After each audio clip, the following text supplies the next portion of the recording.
right. Thank you for tuning in to the Imperfectly Inspirational Podcast. I'm your host, Chris Bowman.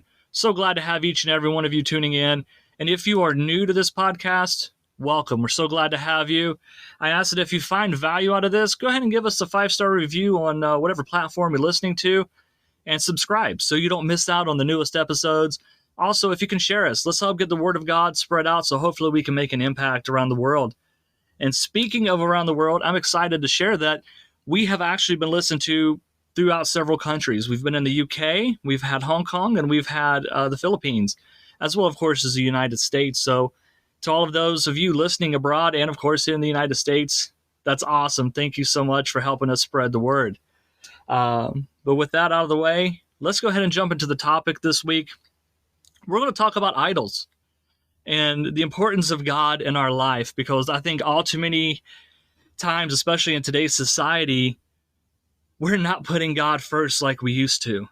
And I don't know about you, but I grew up in southern West Virginia. And, you know, even there now, I could tell you it's probably a different culture just because of the way society has shifted. But it was when there was church, you were there. When there was a church activity, you were there.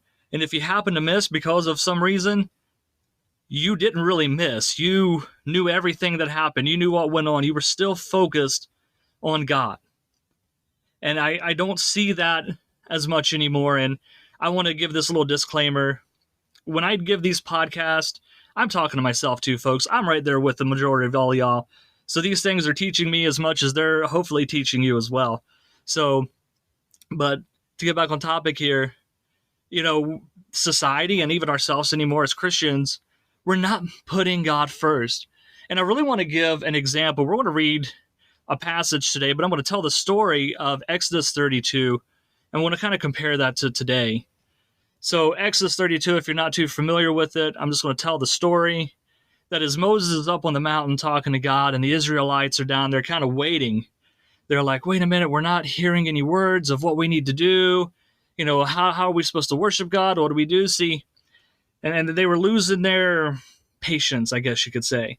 Because I don't know if you understand, we were made solely to worship God. That was the point of us. We were made to worship God, but now we have free will. So take that out of the equation. We're made to worship something then, right? We're made to have something ahead of us. That's ultimately what we can equate it to. God is supposed to be what's in front of us, but sometimes we choose not to do that.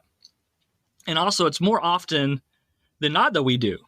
You know, we put more things ahead of God than we think. And this is what this episode is about, is to kind of let us go back and look and see where God really is in our life. So anyways, the Israelites, they're looking for something to worship. And Aaron says, hey, listen, okay, give me your gold and all this stuff. And he melts it down and he makes this golden calf. Well, they're all happy, they're excited, and they're out just gallivanting, having a good time. And Moses gets this word from God, listen, hey, my people are, they're not worshiping me, they're worshiping an idol down there. God was very, very angry.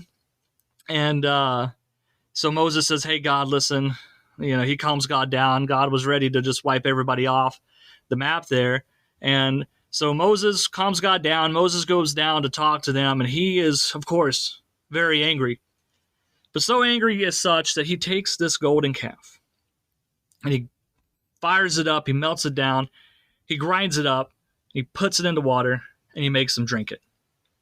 Now, the story gets a little more vile from there, but honestly, I think this is a good point in this story. See, we often want something ahead of us. And that thing that's ahead of us could be our goals, could be our family, could be our friends, could even just be our relaxation. Those things take the place of God so many times without us realizing it, because we're looking for something ahead of us, or something that needs to be taken care of, or something that we feel is so important that because we're not hearing from God, because we're not hearing that information, think about it.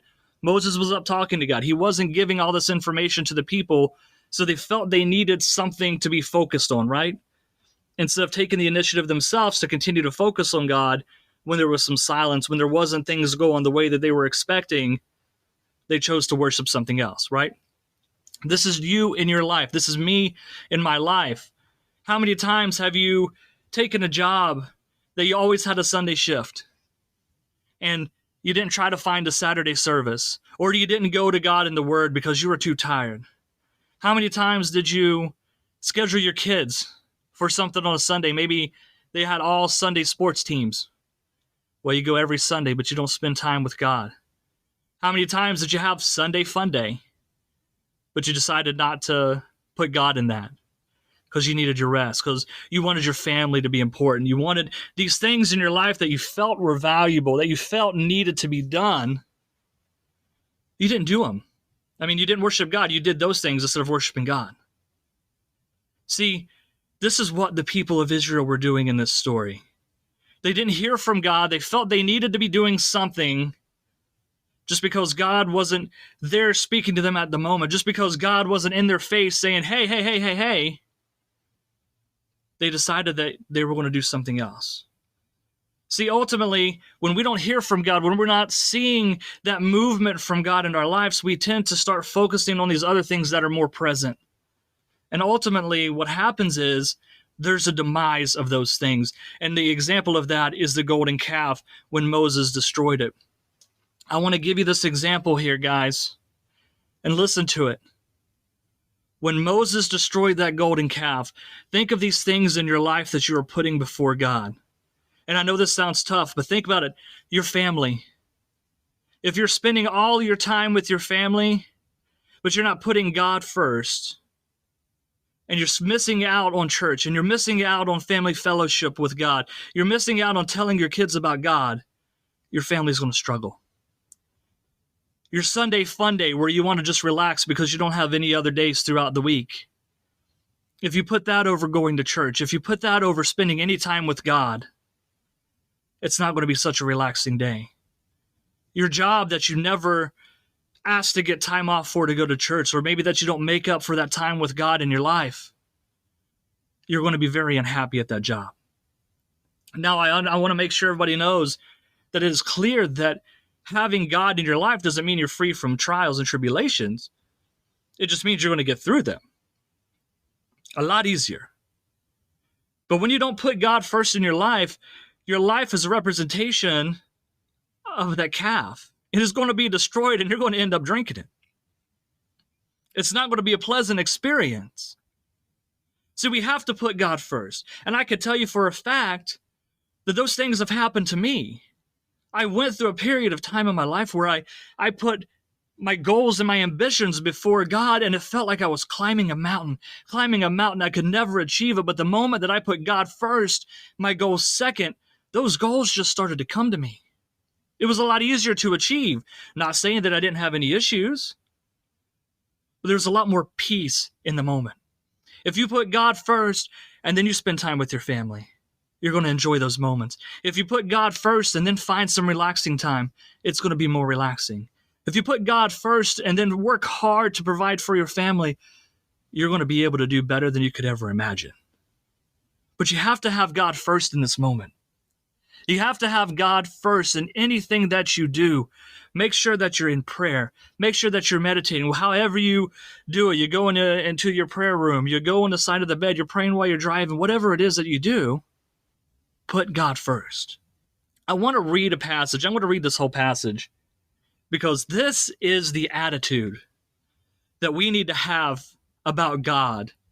So if you're wondering, Chris, how am I going to put God first? What should my mindset be? How do I get to it? Well, I want you to read Psalm 16. And if you can't get this in your mind, read Psalm 16 every day. I'm going to read this whole thing and we're going to go through it. It says, so Psalm 16, verse 1. This is David here. It says, preserve me, O God, for in you I take refuge. I say to the Lord, you are my Lord. I have no good apart from you. As for the saints in the land, they are the excellent ones, in whom is all my delight. So I'm going to stop right there. That's verse 3. He's talking about when it says, as for the saints in the land, they are the excellent ones, in whom all I delight. He's talking about all the other Christians. He's happy with all the other Christians in the land. He gets along with them. He works with them. That's an example, folks. You should get along with other Christians, right? And he understands in verse 4 here the sorrows of those who run after another god shall multiply. What did I just tell you was going to happen in your life if you don't put God first, right? Their drink offerings of blood I will not pour out, or take their names on my lips. He's saying he understands what happens when he doesn't put God first, right? So let's go down to verse 5. The Lord is my chosen portion and my cup. You hold my lot. The lions have fallen for me in pleasant places. Indeed, I have a beautiful inheritance. I bless the Lord who gives me counsel. In the night also my heart instructs me. I have set the Lord always before me, because he is at my right hand. I shall not be shaken. Therefore my heart is glad, and my whole being rejoices. My flesh also dwells secure, for you will not abandon my soul to Sheol, or let your Holy One see corruption. You make known to me the path of life. In your presence there is fullness of joy. At your right hand are pleasures forevermore. See, David knows God. David understands who he is as a human. He understands who God is as God. He knows his place in the world, and he knows God's place in the world. And he knows that God should be number one in his heart. That's the attitude. That Psalm 16 is the attitude that we need to have toward God. God, you are first. God, you are my everything. God, you have provided for me everything that I've needed. You've taken care of me, and I love my fellow brethren in you. I know what happens when I don't follow you. See, David has an open mind. He's open and understanding of the things of this world that really happen when you don't worship God correctly, when you don't put God in your life correctly. When God falls to the wayside, your life falls to the wayside. I don't want that for any of you. I'm here to help my life get better. I'm here to help your life get better. And the truth is, this world is going to tell you, don't go to church. Relax, enjoy yourself. The world says, Sunday fun day every day, go enjoy it. And you know what? You can miss church. You can go on vacation. You can work. But what are you doing outside of that? Are you making up for that missing? Are you trying to find other times of fellowship? Are you putting God in your life even if you have to miss church? That's the point. We think God exists only on Sunday at a building. God's there 24/7, 365. There is no excuse to not be out there giving God some glory, talking to God and learning about God. That is what this is about. God gave you everything you have in your life. God has blessed you abundantly, and he will continue to do so, but you got to put him first. You got to put him first. You want a healthy family, your family's falling apart, put God first. Your job is horrible, put God first. These things can change. It takes some time, but they can. And so I want to ask you today, what's your idol? What's the thing that you need to work on and pray to God about? God, help me put you first over this in my life, because I realize that you have blessed me. You have been my rock. You've been my foundation, and I don't want this thing to fall apart. I want it to be blessed by you. That's what we should be focused on. So folks, hopefully this could help you out this week. Hopefully it was a blessing, and I'll leave you like I always do. You got this. I love each and every one of you. Have a good week.